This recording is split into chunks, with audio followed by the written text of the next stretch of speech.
दोस्तों अभी हम लोग बस एक वायरस से डील करके बाहर निकले ही हैं, जिसको 2020 में स्टार्ट हुआ था डील करना हम सभी लोग, जो कि चाइना से वायरस आया हुआ था जिसका नाम था कोरोना वायरस। उस वायरस से बाहर हम लोग निकले ही हैं और अभी रिसेंटली एक और न्यूज़ आ रही है कि चाइना में एक और वायरस पनप रहा है। क्या ये हमारे हेल्थ पे इफेक्ट करेगा या क्या इसके सिम्टम्स हो सकते हैं, कैसे इससे बचा जा सकता है, ये सब कुछ हम लोग जानने की कोशिश करेंगे इस वीडियो में। तो जैसा कि आप सभी को पता है कि कोरोना वायरस 2020 में आया था, जो कि चाइना से कहा जाता है कि आया डेवलप हुआ था, स्टार्टिंग उससे वहीं से हुई थी और बहुत सारे लोग मतलब ऑलमोस्ट सभी कंट्रीज इस चीज़ से अफेक्ट हुए थे और 80% से 90% लोग, ऐसा कोई घर नहीं था दोस्तों जहां कोरोना वायरस की दस्तक हुई ना हो। और इसमें हमने सभी ने देखा कि अनलिमिटेड लोग इसकी वजह से मरे थे और बहुत सारे लोग अफेक्ट हुए थे, बहुत सारी फैमिली इसकी वजह से अफेक्ट हुई थी। तो अब एक और वायरस के बारे में चाइना में डिस्कस हो रहा है, इस वजह से बहुत सारे हॉस्पिटल्स भरे पड़े हैं। उस वायरस का नाम है HMPV।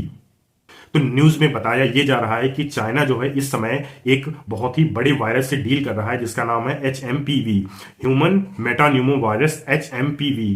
और वीडियोस जो है सोशल मीडिया पे बहुत ज्यादा सर्कुलेट हो रहे हैं इससे रिलेटेड, और ये भी दिखाया जा रहा है कि हॉस्पिटल्स में बहुत ज्यादा भीड़ लगी हुई है। हेल्थ सिस्टम जो है जैसे कोरोना वायरस में क्रैक हो गया था उसी तरीके से हेल्थ सिस्टम भी शायद इसमें इफेक्ट करे। हेल्थ एक्सपर्ट्स ये भी बता रहे हैं कि HMPV में रेस्पिरेटरी वायरस है ये, जो कि अदर पार्ट्स को भी अफेक्ट कर सकता है।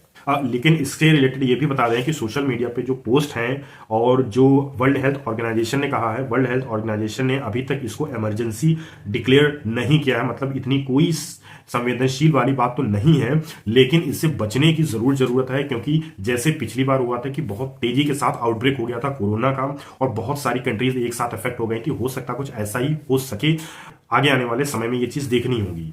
HMPV वायरस जो है 2001 में इसको डिस्कवर किया गया था। ये अभी कुछ नया नहीं है, बल्कि 10-15 साल पहले ही इसको डिस्कवर किया गया था। इसकी वजह से अपर और लोअर रेस्पिरेटरी इन्फेक्शंस होते हैं, जो कि सिम्टम्स होते हैं, बहुत ही कॉमन सिम्टम्स होते हैं, जैसे कि कोल्ड और फ्लू जो होता है, जो कॉमन होता है हम लोग के बहुत सारी कंट्रीज में, इंडिया में भी बहुत सारे लोगों को कोल्ड, जुकाम और बुखार भी हो जाता है। तो जुकाम और जो फ्लू हो जाता है वो बहुत ही कॉमन सिम्टम्स होते हैं इस वायरस HMPV के भी।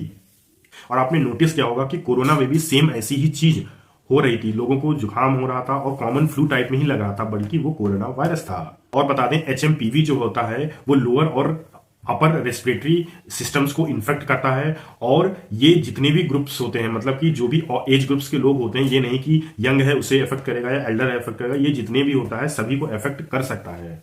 के HMPV के सिम्टम्स क्या क्या हो सकते हैं ये भी मैं बता देता हूं कि इसमें आपको कफ हो सकता है, आपको बहुत तेजी के साथ जुकाम हो सकता है, आपकी स्टफी नोज हो सकती है, फीवर आपको आ सकता है, आपका गला खराब हो सकता है, स्नीजिंग हो सकता है और ब्रीथ की प्रॉब्लम भी हो सकती है।